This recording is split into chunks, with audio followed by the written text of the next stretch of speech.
on today's episode of Heritage Hunters. I was starting to look at things with him, and all of a sudden a voice came into my head and said, tell him that we're very proud of him. Tell him I'm very proud. Tell him I know about his music. Tell him that he's the realization of our dreams.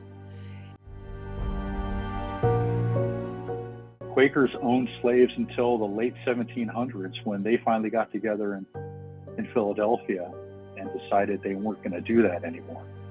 That's putting your face to the dark side of the past of your family.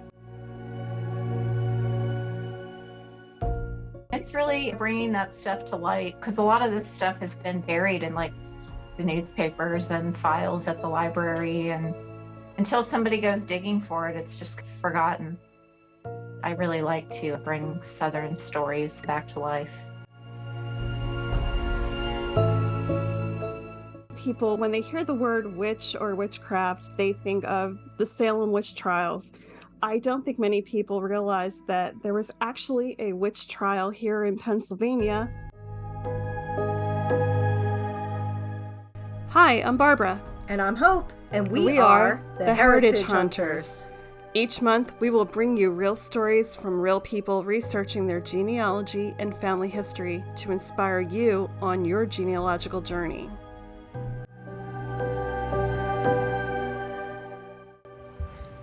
Thank you for joining us for our Halloween episode of Heritage Hunters. Tonight we'll hear a few spooky stories, and as always, be sure to add your own in the comments section or by emailing us at the number 2 heritage-hunters@gmail.com.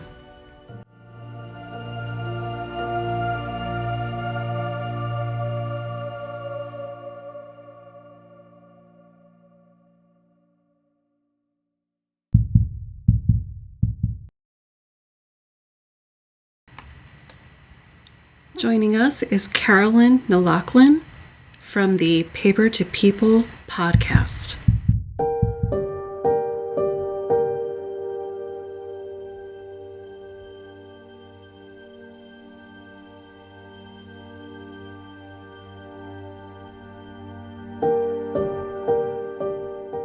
This evening, Carolynn Lochlain joins us, and she has a spooky genealogy story for us. Welcome, Carolynn. Thank you very much. How long have you been researching your family? 42 years. I live in New York. You're in New York. Born and raised. I've lived other places. I'm sitting in the living room of the family home. There's this weird fact in my work. Although I get thrown hints, like from random times and places, all of a sudden a photograph will show up. Somebody will say, I think I have a photograph from your family tree, because my ancestry tree is public.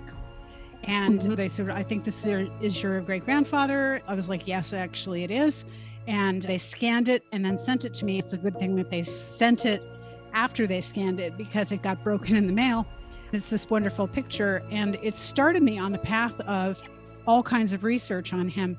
So I have those kinds of events that happen, but I don't really have the super unexplained stuff in my own family.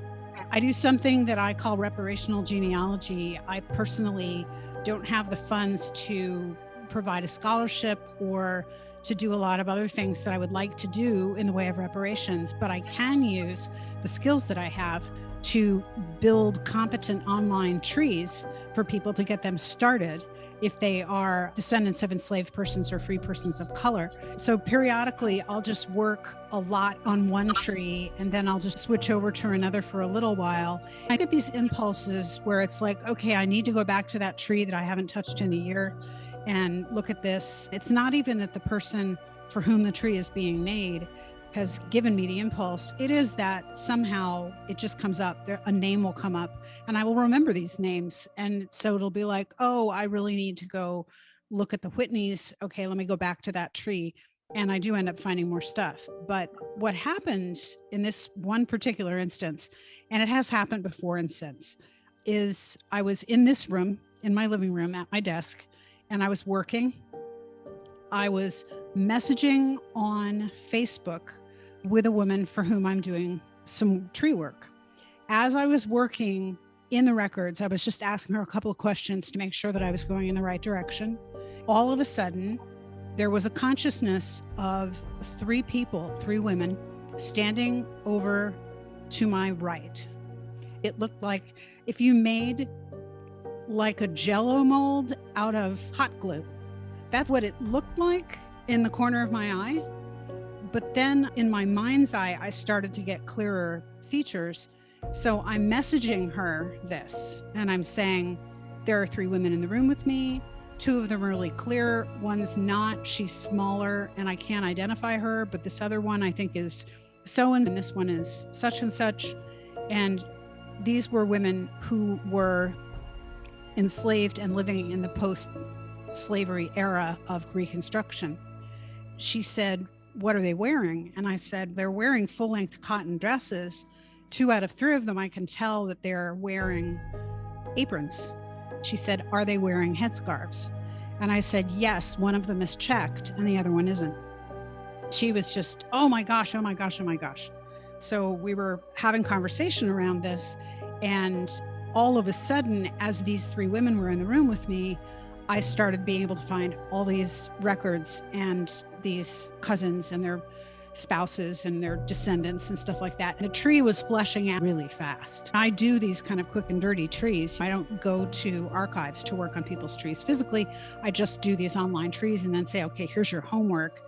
You need to find the following documents, and you need to work with these people on Freedmen's Bureau records, and I recommend people and things like that. So she very quickly got a tree that went back something like 5 generations. I always say I don't tree, I shrub, because I do all of the people in each generation. I go completely sideways on each generation, get all of the spouses of the siblings, then come all the way down to the present day on them. Then I go up a generation and on. And that's the way you're supposed to do it. So it's more of a weeping willow than it is a pine tree. And so that experience with her was really amazing. There was one other one. It was the first time that I really had this. And when this happens, I have this strange sort of weepy sensation, and I can feel them coming in. It's not being sad, because being sad feels completely different. It's just this emotional reaction to their presence. It may even be their emotions playing through me. I'm not really sure. I'm not really clear on that at all. And in this other time, I was working on this guy's tree. He was really hesitant, and he was like, I'm not really sure. Do I want to do this or don't I? I know I'm going to find enslavement. And I'm like, look, you're Black in America. Chances are very good you're going to find enslavement, but you're going to find other things as well. That's the thing that we don't know about. And so he said, okay. We were on Messenger on Facebook, and I was starting to look at things with him. And all of a sudden, a voice came into my head and said, tell him that we're very proud of him. Tell him I'm very proud. Tell him I know about his music. Tell him that he's the realization of our dreams. So I told him this, and I didn't really know that he was a musician. It turns out that, in fact, he is. That was pretty amazing. And he was a non-believer walking into this set of DMs. And the DMing stopped for a couple of seconds. Like, there was a noticeable freeze. I was like, are you okay? His response was, this is a lot. I said, I know, it is a lot, obviously. Later, when we went through, we figured out who that was. That was his second great grandmother, I believe. The way that it played out was that woman was born enslaved. She ended up renting and then buying the land that she sharecropped on, as that she had worked as an enslaved person. She put all of her children through school, and you can see on the census records, the eldest child only gets to about 6th grade. And then the next child in line gets to about 8th or 9th. And then the child after that graduates from high school. And then the next generation, people move north and get master's degrees and doctoral degrees. It's all because of this one woman. And she was the person who was speaking to me. saying to this man, you're the realization of our dreams. I know you, I see you, I'm aware of you, and thank you for finding me. That kind of thing. Those are really amazing experiences. And I was just telling my brother-in-law today about this. He's been doing genealogical research off and on, maybe as long as I have, but he's not that serious about it the way that I am, I would say. He doesn't do any work for other people. He just works on his own tree. If you're familiar enough with the work, you start to get people coming through and you start to get to know the people you're working on. You get to know the ancestors of the people for whom you're doing work. And sometimes I end up knowing them better than I know my next door neighbor or some of my own relatives. And it sounds crazy, but I develop relationships with these people who are gone, these people who are waiting. I have a personal belief that other people may not share, and that is that the universe is a closed system of energy, and spiritual energy hangs around. It doesn't just go away. It doesn't just get obliterated. So these people are hanging out and they want to be found. And I don't know what my brother-in-law believes, but I was telling him about this and he was like, yeah, I'm not really sure about that. And I'm like, I wouldn't be telling you this if it hadn't happened. And he's like, okay. So I know there are people out there who think that it's a made up thing or something like that. Then again, I know about people who do believe in spiritual gifts. I believe that this is something that I am able to hook into. I don't know whether everybody else is or not. Doesn't really matter. I believe that these things will continue to happen. I think that's when people on the other side are just like, oh, awesome. She's really paying attention. Let's get her attention and tell her what we want to have passed on. The almost seeing of people is the part that's really amazing. And I had to let it get to a point where I didn't get freaked out by it. Because the first time it happened, it was scary. And now it's just, oh, okay, it's people coming through. That's cool. So that is amazing. I love it. My own story is I was killing some time one day. So I drove into a cemetery where I knew some of my ex-husband's family were buried. And the cemetery is quite large. And the people I was looking for, I happened to pull up and park right next to where they were. I got out of my car and they were right there. And I was shocked beyond belief. But I agree. It's like sometimes when you're working on your genealogy, you just get pulled in a certain direction. And I think that's guidance from beyond. So, Hope, I don't know that we've never talked about that really. Did you have anything like that ever? Not that specific. Sometimes it's just like you feel like one time I'm looking for a book that has my family. Haven't found it in years. And it's, okay, you need to sign on to this website today kind of thing. And they had it in stock, had the book I wanted, and it was a price I could actually afford. But it was something I'd looked for and then put it out of my mind. And then something was just like, oh, you need to go to this website today and go look for this book. And it was there. I really believe in we put it out into the universe and we get it back for sure. I love that you are doing this, what you're calling reparational genealogy. I think that's absolutely amazing. And what made you think to do something like that? My first people arrived on this continent from England to colonize Jamestown. They were here in time for the ships that brought over the brides because they came over with a cousin who was an intended bride and may have come over slightly before that. So they were certainly here for the Powhatan War in 1622. So I'm guessing that they came over first around about 1620. And then I have 3 direct line Mayflower passengers and then a bunch of cousins. My last people arrived here in 1830, 1835, somewhere in there from Ireland. So I have these really deep roots in colonizing this country. That means that basically my genealogy is cake to do. There are records everywhere. It is not a problem. And I'm LDS. And so I have what we call the calling, which is basically an unpaid job. I have the unpaid job of being a temple and family history consultant. Basically, that means it's my gig to teach people how to use Family Search, how to use Ancestry, that kind of stuff, how to use them together, because we have some unique things that as members of the church we can do that non-members can't do, and how to write biographies, all that stuff.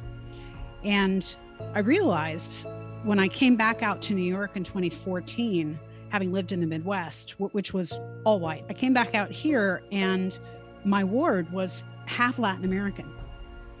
And of course, I don't speak Spanish because I wasn't smart enough to take Spanish. As I was watching, I realized nobody is teaching any of the people who are Latin American how to do any kind of research on their families.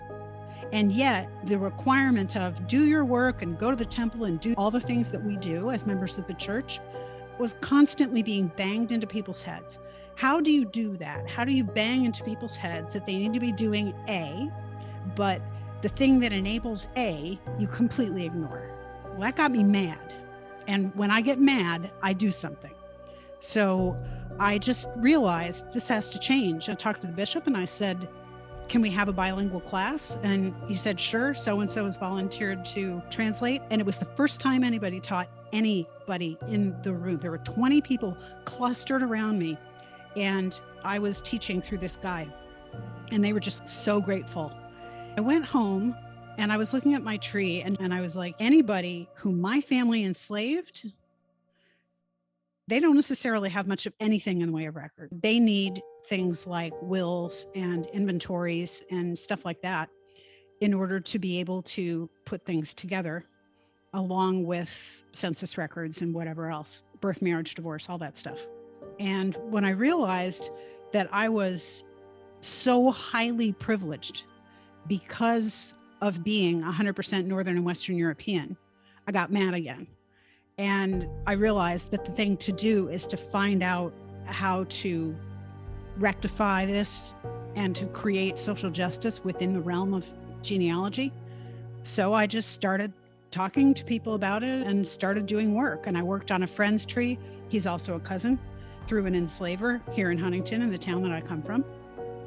And that was when it just started to fall together. And I realized I wanted to teach everybody who's in my church to do the same thing. Of course, that hasn't worked because that would be great. But in the meantime, I think I've lit a couple of fires here and there. It's what I talk about in my podcast. And it's the crux of the work that I do. It's probably 75% of what I do. And can you let our listeners know what the podcast title is? That is called From Paper to People, and you can find it absolutely any place. I also have a YouTube channel. I'm hoping to do a Halloween episode of my own about witchcraft and how it was used throughout the centuries and throughout millennia to other women.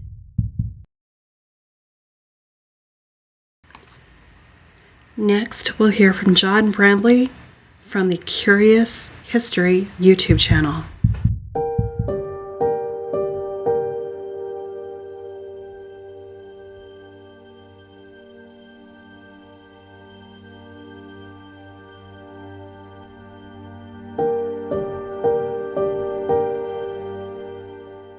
I want to thank you so much for being here tonight and spending some pleasure. time with me. And my pleasure. I really enjoy your YouTube channel. And one of the biggest questions I have is, are a lot of these places that you go to, are they relatives of yours, or are they just interesting cemeteries that you've happened upon? I've done a couple cemetery videos, two of which are extremely important to my own genealogy. And the first video that I made, I'm a child of adoption. So when I was at the cemetery in Hanoverton, Ohio, that was the very first time I ever stood at the graveside of a biological family member. So that was pretty important. And then the other one where I visited a Quaker cemetery in Barnesville, Ohio, that again, those were all biological ancestors, 80 biological Quakers buried in one cemetery. So going from knowing nothing about my history to knowing almost everything is quite a jump. What inspired you to come up with this particular YouTube channel? It was really circumstantial kind of thing. When the pandemic hit and everybody suddenly got some free time on their hands, I started on the journey of trying to figure out who my DNA relatives were, and was very successful in that endeavor. Then I decided to go look to see if there was anybody in the state that was buried in the state that I could find their grave. And I decided to document that. And that led into a full-blown YouTube channel with over 15,000 subscribers and so forth. It was really just me going out there and documenting something for my own posterity and for my family. It caught on and took off from there. Do you have any particular videos that are your favorite that you've produced? The very first one, it's called Ancestors, Ghosts, and Runaway Slaves. That is the video that's in Hanoverton, Ohio. I was wondering if that was your personal family history. It is. When my son and I were on that trip together, we walked up into this little out-of-the-way cemetery called Arter Methodist Cemetery. And it is not the predominant cemetery in the town of Hanoverton. It's actually like a mile out of town. And I don't think that there are any newer burials there. But it's still kept nice. It's still mowed and landscaped. But there's no parking. You have to find a place on a county road to pull over and walk up in the woods to find it. And walking up there, I stood at the grave of William Nicholas, who was my 5 times great-grandfather. That was the very first time in my life that I ever stood at the graveside of somebody who I was DNA related to. How are you feeling about that? Were you excited? Were you feeling very connected? What were your thoughts? That's a good question. I think overwhelmed is the biggest word that I can say. When you grow up as an adopted child, at least in my perspective, tend to have a lot of unanswered questions about yourself. And for me, at least, there was always a slight disconnect between myself and the people who are my family, the people who raised me. And to go on a journey to find biological relatives and to meet those people, and I have met, basically both sides of my biological family at this point.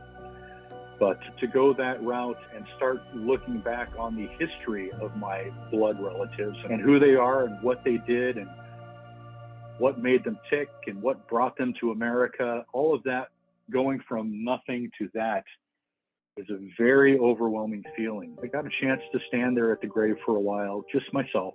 My son was off to the side setting up the camera and shots and things like that, and got to think to myself a little bit about what this moment meant to me, which is both a closure and an opening, if you will. Closure to the thoughts of the past, of not knowing who I was or where I came from, or not really feeling like I fit in, to all of a sudden opening a door to a whole new perspective. So overwhelming, quite. Do you think it's fair to say you've been bitten with the genealogy bug? Yeah, I think so. You spend time, once you find out who your family is, who your blood relatives are, and start looking back, and you're able to uncover more and more history.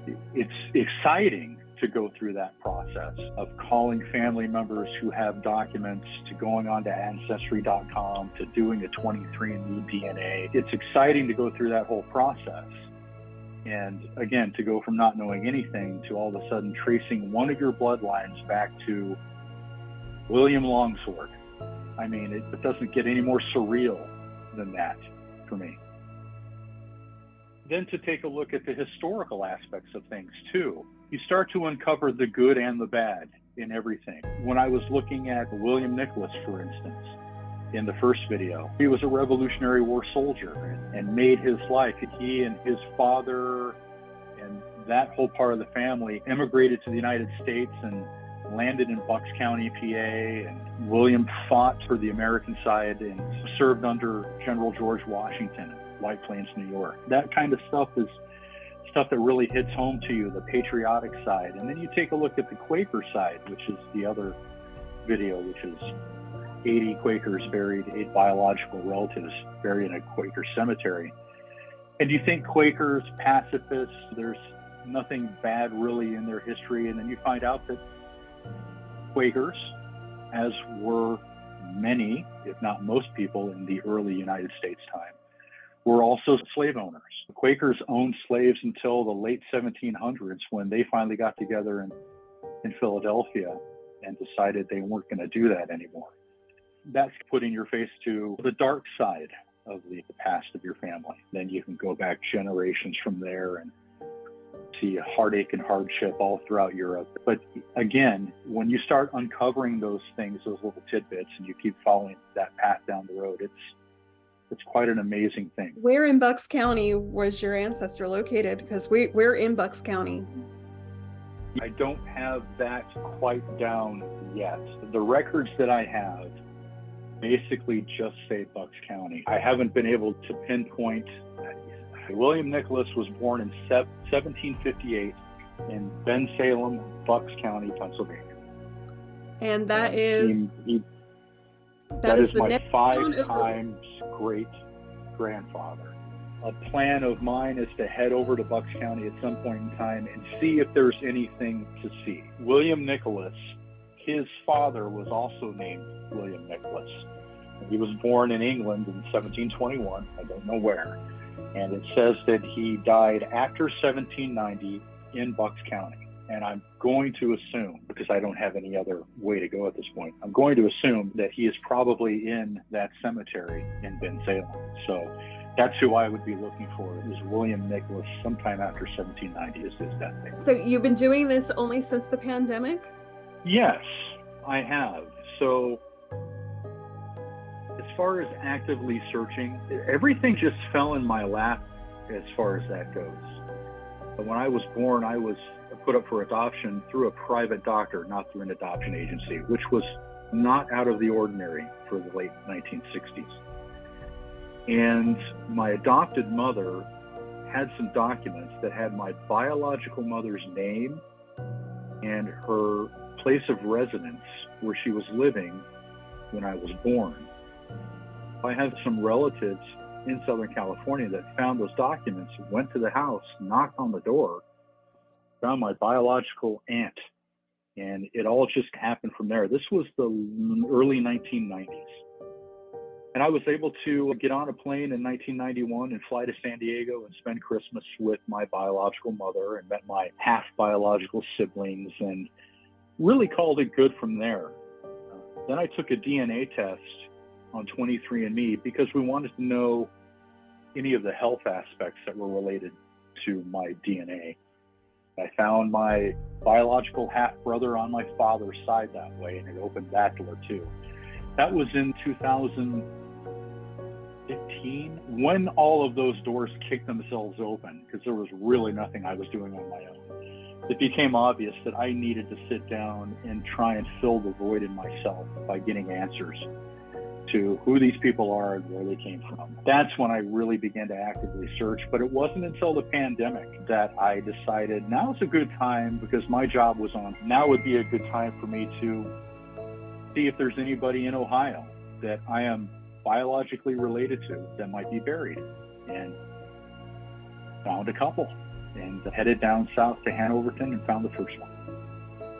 Then everybody on my wife's side of the family wants to know about their genealogy. So I was able to start opening some doors for them and find out how many kings and queens of England and Scotland they are related to. And it's become a real fascinating experience for us. And there are other people that I've helped with their genealogy. So once you start to understand how all of those processes work, whether it's DNA or it's Ancestry or it's Heritage or whatever site you're going to use, contacting family members, especially ones that are older that might retain documents that people don't even know about, then you're really able to help a lot of people get some answers that they need. What kind of advice do you have for cemetery investigators? Findagrave.com is a really good resource. I'm sure there's a lot of people that use that to find specific people in cemeteries. Sometimes a lot of that information, though, is incomplete. depending on the cemetery, you might get lucky with a plot number or a grave location, but a lot of cemeteries don't necessarily give that information. At that point, then you really need to contact the city in which that cemetery resides and see if the city has any of that information. And oftentimes they do. Some cities maintain their own plot burial information, and they don't allow the city cemeteries to hold that information. So you have to contact City Hall. And that's been a huge help. The city that I live in has given me access to their cemetery information that is not public access. It has to be requested. But because of what I do, and they've seen the channel and we've spoken several times, they've given me the opportunity to help people along through those searches too. I can go onto their site and get plot information, which is nice. They're very gracious to let me do that for them. But again, find a grave is good. If there's no plot information other than just wandering around or stopping in at whatever place might be open in the cemetery, if anybody's watching the cemetery, you might be able to get lucky and get a map or a listing of some sort, but certainly reach out to the city that the cemetery is in and they can help you. I wouldn't recommend going into a private cemetery without permission, first of all. That's very important. There is a cemetery in Northeast Ohio that nobody knows exists anymore. It is terribly overgrown, and it is tucked away behind some industrial buildings at a major intersection in the city of Akron. And there is a Revolutionary War grave in that cemetery. So we did a Revolutionary War video on July 4th this year, and it's on YouTube, where we visited three cemeteries that had Revolutionary War veterans buried, and one of them was that cemetery. It is got a barbed wire fence around it so nobody will go in, but it's totally overgrown. You can barely make out any markers. So you got to be careful what you're walking into. There are certainly holes that you can step in and maybe some animals you don't want to encounter. But if you have your eye on a private cemetery, first and foremost, find out who owns the land and get permission before you venture on. What have you found to be the most exciting part of what you do? I have gained an extraordinary community of subscribers. The people that are engaged in our channel are some of the most wholesome, sweetest, kindest people you will ever meet, open-minded to the core. A lot of people like just a straight historical video. So it's not just genealogical videos we're doing, although everything when it comes to history is somebody's genealogy in some form. I would imagine you could stretch it that far. But we also do a little bit of a paranormal twist at times. If there's anybody who's said, hey, that place is haunted, or I've seen a ghost wandering or whatever, we pay honor to that and at least report that has happened, or that there are reports of that. Whether you believe it or not is completely up to you, and there's no judgment from me either way. But the people that I have encountered, the support, the goodwill, that has been probably the most unexpected and the most thrilling thing about what's going on with the channel right now. Is your son interested in what you're doing, or is he just along for the ride and an extra hand? He, at one point in time, so this is great for him too. He's known his mother's side of the family and her history to a point, although we have opened a lot of eyes on my wife's side of the family as to their lineage, for sure. But it was an exciting thing for him too to come along this ride. I was doing these videos all on my own, just me and an iPhone and a gimbal, walking around and talking at my phone and making videos. And my son is a professional photographer and a videographer and an editor and just everything. One day I was trying to frame a shot in one of the videos and I asked for his opinion, and he said, "Dad, do you want me just to help? Because I would be glad to help." And he didn't want to step on my toes. He wanted me to do the thing that I love to do for me, but at that point he offered and I said yes. And now he is my full-time videographer and editor, and he's such a tremendous guy. I love him to death. I'm so proud of him. And whenever we go out and film videos weekly, and he rides along with me, And I give him a copy of the talking points and the script and the bulletin points ahead of time so we can get an idea of what we're doing. But I think it's been a good experience for him too, to not just live in the now and not just look to the.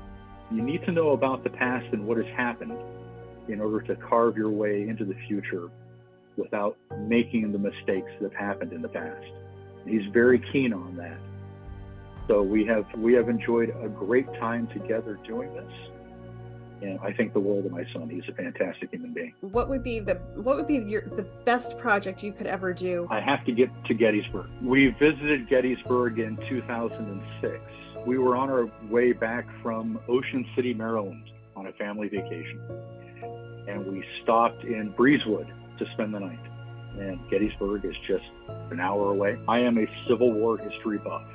And this was way before we even had any thoughts whatsoever of doing any kind of video or documentation or anything like that. And the story of our country and the story of Gettysburg has always been something near and dear to my heart.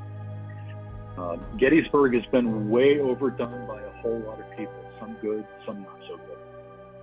I would like to get my opportunity to go there and explore the things in Gettysburg that aren't necessarily on the beaten path, and to see more of the downtown and take a look at what the people in the town had to go through during that battle, not just the people who were involved in the battle itself. So we are making plans to get down to Gettysburg and take a look at that. I may have a relative who fought in the Battle of Gettysburg, and if that's the case, then that would be the primary focus of it for sure. But certainly what the townspeople went through, how their lives were, what made them tick, that would be a cherry on top for me right now. My better half used to be a Civil War reenactor, and I know he's done a couple of reenactments out at Gettysburg. The thing about reenactors is that these are the people that are keeping history alive. You can talk about high school or college professors or historians all you want to, but the people who are actually reenacting exactly what it was like in the era that they're representing are the people that are keeping tangible, tactile history alive for us to smell and see and touch and taste. Those people need to be celebrated, the people who do that. So kudos to your better half for what he was doing. That is absolutely awesome.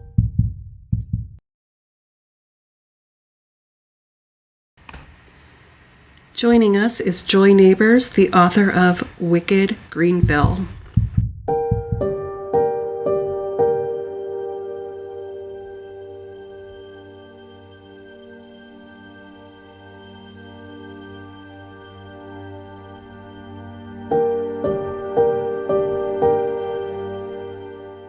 We have with us today Jennfier Stoy, and Jennfier has a book called Wicked Greenville. I went to Barnes & Noble and saw it. Oh my gosh, how exciting. It was really cool. It was on the table with all the local books. It was very cool. You went to Barnes & Noble and you found your book on display with all these local historic. Oh my gosh, how exciting would that be? I took a picture like a big nerd in the store. I would have done the same thing. Your book has many weird true crime tales in it from the Revolutionary War period. Yes, all the way up to the 1940s. Of course, genealogy played a huge part, which it always does, I think, when anybody's writing any true crime, because you want to dive into who these people were. There was a guy named Hugh Bramlett, actually, shot his mother-in-law in 1919. And then at his trial, it was deemed that he was insane. And they actually, in the trial, brought out witnesses to confirm that in his family tree, uncles, grandfathers, really far back were all insane. So I thought that was really strange for 1919. They're getting into the genealogy stuff on the stand. The doctor called it delusional. At that time, it was like the terms were a little bit different, but it was like delusions. And eventually he got off actually for that. And then the wife actually got back together with him after he shot her mother. And then they inevitably separated at some point, and then he ended up getting arrested for a minor charge. I think he was drunk or evading arrest or something, and he ended up hanging himself in his cell.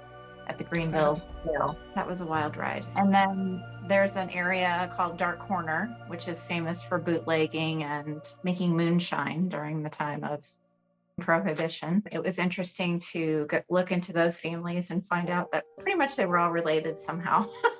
Or they married their cousins, or they were married to this family. It was a lot of intermarriages and families. So that was pretty cool. And then a major story was the sheriff. His name was Hendricks Rector, and he was killed in 1919 on July 4th by somebody that had been his deputy. And then his brother, Carlos Rector, wanted to be the sheriff, but he was overlooked for this other guy, Sam Willis. Sam Willis ended up being shot. And then Carlos Rector became sheriff. A couple years later, they found out that Carlos Rector was behind the murder of Sam Willis. What is your connection to Greenville? I live here. I've been here since 2009. I was born and raised in Los Angeles, but I moved to the South in 2009, and I love it here. So It's pretty awesome in the South, isn't it? yeah, Greenville's really become my home, and I love this place. I love telling Southern stories and kind of these quirky, strange, weird little things I find. How long have you been doing genealogy? I've been doing it for probably about 12 years, but professionally for about 2. So I actually have a client right now that has a very interesting, weird story. So who he thought was his great-grandfather was a bootlegger that was shot and killed in 1888. And then he recently found out through DNA that guy is not his great-grandfather. So it's this other guy. So he confirmed it. He got a bunch of other people to take tests and stuff like that, and they all confirmed that this other individual is actually the father of his grandfather. But we don't know. I'm trying to find out more about him, but the circumstances of that union, if it was a romantic thing or if it was something other, we'll probably won't ever find out. I did find out that guy's grandparents lived really close to that woman. So I made that sort of census connection. So he was definitely around. That was a reason for him to possibly be around that area. But what the circumstances were, I'm not sure if we'll ever find out. Or if she even knew, or maybe she thought the bootlegger was the father. I have no idea. What sort of resources do you have available to you in Greenville? I've got the Greenville Library, which has a really big genealogy room, which is really great. And also the South Carolyn Library, which is at USC in Columbia. And the State Archives, which is in Columbia as well. That's the capital. So they have really good resources there, like court records and things like that. And then, of course, the local courthouses. It depends on what county. Some of these counties have. This particular case is Lancaster County, South Carolina. So I've been down there in their genealogy room, which is really good. What got you interested in pursuing these ideas for your book? It was funny because I knew History Press did these Wicked books. They have a series, and they have Wicked Charleston and Wicked St. Augustine and these other places. And so I thought, wouldn't it be cool to do a Wicked Greenville? But I thought, surely there's not enough material. I don't know if it's possible. But then when I started looking into it, I realized that there was probably more material than I could actually put in the book. So I actually started doing a video series on Bucks County's dark history, is what I called it. And I only got 2 done before I got super busy again. So I would like to go back to doing that because they were a lot of fun. Yeah, and it's really bringing that stuff to light, because a lot of this stuff has been buried in the newspapers and files at the library, and until somebody goes digging for it, it's just forgotten. I really like to bring Southern stories back to life. And I love true crime. I've been a true crime fan since I was a teen. So we started with the Ann Rule books and then never looked back. Out of all the stories that you've written about, what's your favorite? I think in this book, my favorite's probably Maddie Hughes. She was a woman that shot her husband about 1890. And she went on trial 3 times. And she was apparently one of the most beautiful women in South Carolina. She was acquitted all 3 times. And the newspapers, I couldn't find any pictures of her. It was driving me insane. I wanted to find a photo. But the papers described everything like that she wore in court, which seemed like lavish, like widows. She played the like weeping widow to a T. So she was acquitted. And then she lived for a while on Main Street in Greenville and then got in trouble again for running a bordello. Then she skipped town. She was often seen walking around town in men's clothes. So maybe she was in disguise, or I don't know. She had some kind of alter ego. And she eventually moved to Washington State and died in some kind of asylum. But she lived for a long time. She showed up in the papers again, being robbed, and she had a boyfriend, and her father was shot during some robbery. She appeared in the papers again late in her life, had a sad ending. But that was really a fun one because some people that were helping me with the book, they didn't know that one. So it's fun when you bring a new one to these people that are the experts in town. Have you written any other books? No, this is my first book. I've toyed with other ideas over the years, but this is my first published book. I've got ideas for the next one, but I haven't really done too much on it yet. But it does involve, it's a local story. It's actually in Greenwood, not too far from here. 1800s, a guy shot his brother. It was a love triangle situation. It's going to be a nonfiction and gothic. My husband and I are actually working on a documentary right now, so we've taken on a completely different project. This one involves a lot of genealogy too. This is a documentary about the Armstrongs.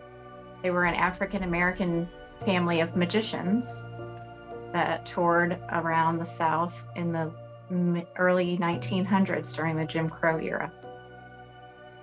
For African-Americans, it wasn't easy, but it was also the golden age of magic. So you had Houdini and Thurston and Keller and all these incredible greats, larger than life.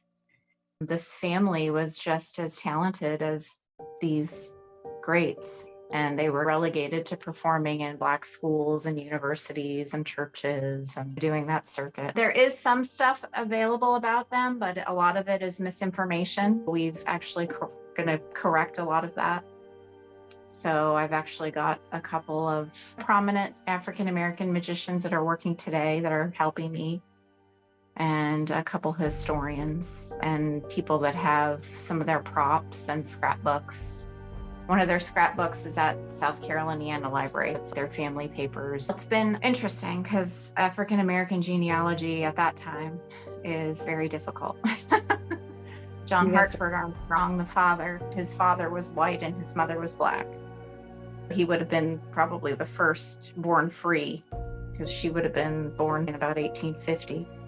He was born in 74. We've been really hitting it hard trying to figure out his origins. It's been a challenge, but I think it's a story worth telling. And I think it'll be cool on film because magic should be seen.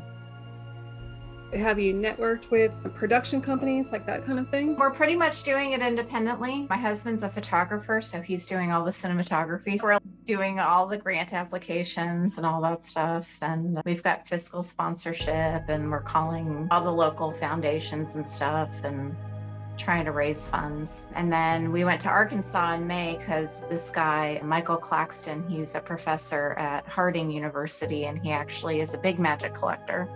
And he has Armstrong props and scrapbooks that he rescued, and some of them literally came from the trash. We've been pouring through those for little clues, and we went up and met with him and stayed there for a week. Where do you apply for grants? Is it through the state or through historical associations? We've done a few. The Society of American Magicians, SAM, they had an endowment fund, so they gave us some money for historical stuff. One of the magicians that's working with me, his name is Ice McDonald.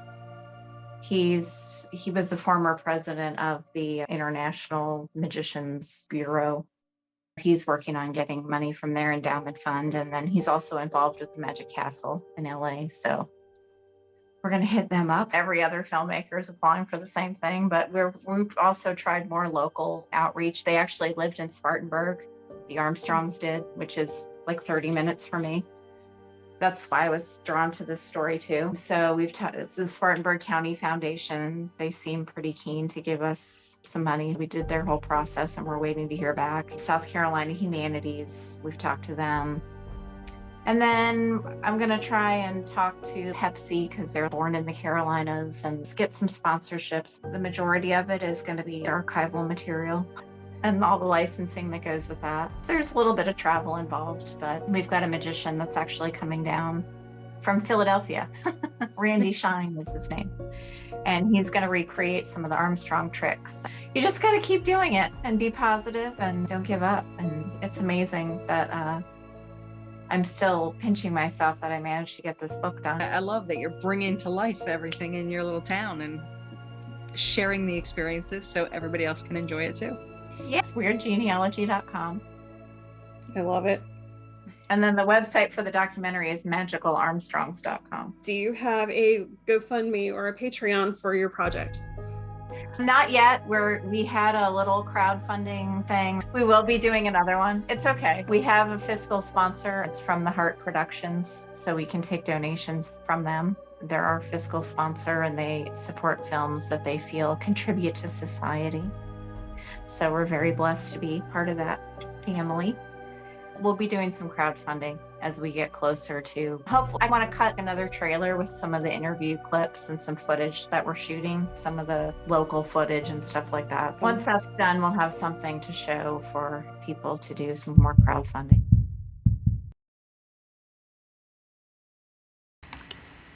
Our final guest today is Robert Phoenix, a Pennsylvania German Braucherei.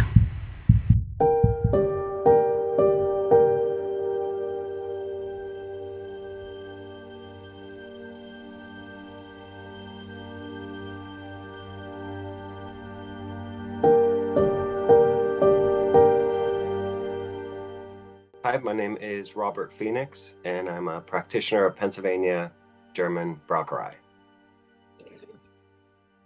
Thank you so much for being here today, Robert. I wanted to get your expertise on the Rehmeyer case.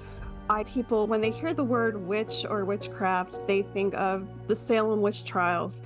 I don't think many people realize that there was actually a witch trial here in Pennsylvania in the 1900s. It's an amazing story, very well known locally, still talked about today, almost 100 years ago. So 1928, just outside of York, Pennsylvania, there was a powwower named Nelson Rehmeyer. A powwow is a Christian folk healer in German and Pennsylvania German culture. And there was another local young man named John Bleimeyer, and he felt that he had a curse on him, that his life had been cursed. And he traveled over to Marietta in Lancaster County and met with the local witch known as the River Witch of Marietta named Nellie Knoll. She had confirmed to him that he did have a curse on him and that the curse was put on him by powwower Nelson Rehmeyer. And that in order to break the curse, he would have to get a lock of Nelson's hair and a copy of Nelson's spell book, his copy of The Long Lost Friend, which was a powwow manual, and bury them 6 feet underground and the curse would be removed. John Bleimeyer got 2 young boys, John Curry and Wilbert Hess, to go over to Rehmeyer's house with him. This is late November 1928. And Nelson knew them. He let them in. They were friendly. They were on friendly terms. They talked for a while, and then the boys attacked him to get a lock of his hair, and they ended up beating him to death. And they never did get his book. They tried to set the house on fire to cover up their tracks. The fire immediately went out and they were arrested just the next day. The trial was huge worldwide news, and it really drew a lot of attention to Pennsylvania and the Pennsylvania German culture and this practice of powwowing, and it really had long-lasting repercussions on the tradition. So this one event where you had involved a witch, a local powwower, the idea of curses and hexes and murder. It's an interesting story, a fantastic story, but it really had a lot of repercussions on the folk magic tradition lasting to this day. Germans actually brought the folk magic over with them from Germany in the early 1600s, correct? Yes, correct. And these traditions are passed down from generation to generation. Does it still pervade the Amish and Mennonite societies? Amish and Mennonite, not so much, but the non-Anabaptist Pennsylvania Dutch or the Pennsylvania Germans, like the Lutherans, the Reformed, even some Catholics, we're still doing it. It's still very much practiced, but it had gone underground for 60 or 70 years because of that Rehmeyer incident. But now it's back and it's widely accepted. It's a socially acceptable form of folk magic, faith healing.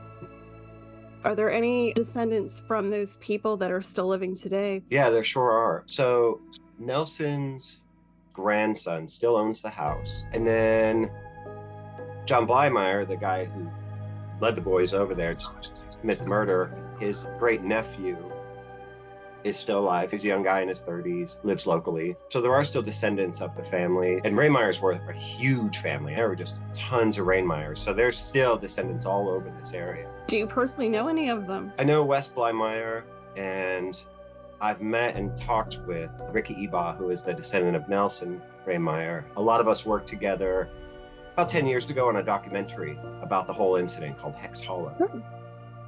So we are all used to each other through that project.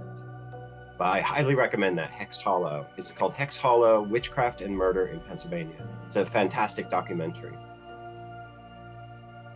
If you have that channel, Tubi, T-U-B-I, it's a free channel. It's on there for free. What do the descendants have to say about what happened? What are their feelings on it? It's an agreement, unanimous agreement, that Nelson Rehmeyer did not put a curse on John Blymeyer. He was a good guy. He was helpful to his community, animals, people, whatever. If they were sick or needed help, he was right there to help them with his powwowing. John Blymeyer, his descendants know that he had a lot of mental issues. He had a lot of problems. And unfortunately, the River Witch of Marietta, history is too kind to her. Nobody's really talking much about her, but she sent him over. She sent John Blymeyer to Nelson Rehmeyer's house, and that ended up in murder. It's tragic. What I had read about her is that she didn't actually name Nelson as the person that John needed to go to.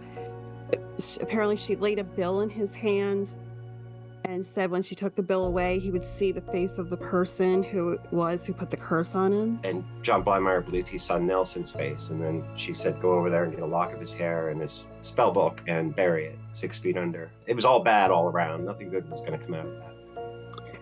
I had also read some of the newspaper articles from the time after this particular incident that a little bit of a witchcraft hysteria had stirred up in the community. Do you have any thoughts on that? It is true. Up in Schuylkill County, Columbia County, there were a couple of incidents where neighbors, or I believe it was in Columbia County, somebody shot their neighbor because they believed she put a curse on him. In Schuylkill County, somebody went after a neighbor because he believed she was turning into a cat at night and attacking her. So there were a couple little seismic disturbances after the main event. And then because it brought such national attention was brought on Pennsylvania, and everybody thought, who are these idiots that believe all these superstitions? The powwowers went underground and everybody just kept it quiet.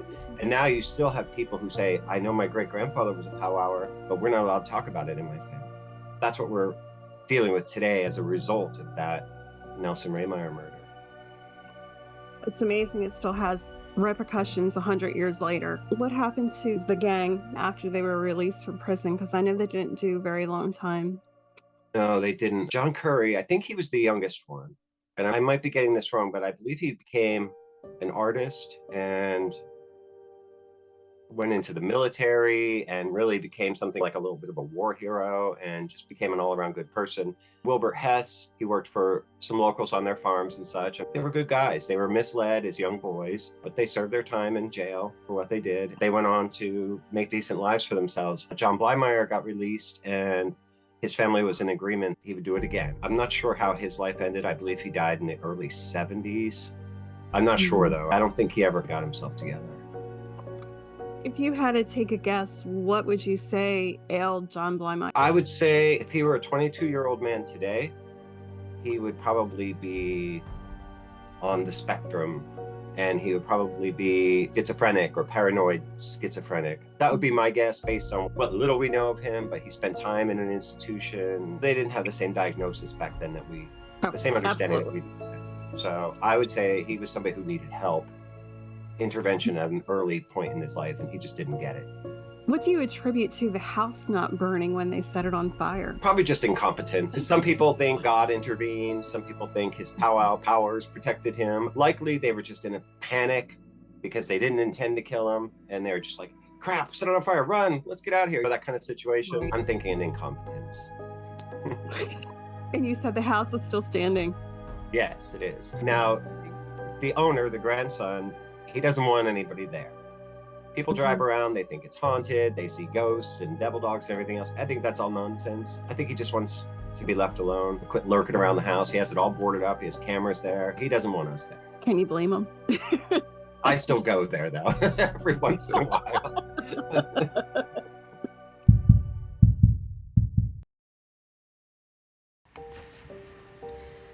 Thank you for joining us for our Halloween episode of Heritage Hunters. We hope you've enjoyed the stories we've brought to you. Please remember that the traditions and customs of your ancestors are just as important as the names and dates for your genealogy, and understanding the context of family legends that are passed down from generation to generation. Thank you for joining us today on Heritage Hunters. This has been a CNC production, recorded and mixed by me, Barbara May. We would like to thank our guests for sharing their genealogical experiences and personal stories. Be sure to visit us on our webpage, heritage-hunters.com, and our many social media pages such as Facebook, Twitter, Locals, and more. Please leave us a review, like our page, and follow us to be sure to never miss our show. If you'd like to be on the show or have an idea for an upcoming episode, please email us at heritage.hunters@gmail.com, and that's the number 2, heritage.hunters@gmail.com. We would love to hear from you. Remember to like and subscribe to our podcast. We hope you'll join us next month on Heritage Hunters. This has been a CNC production.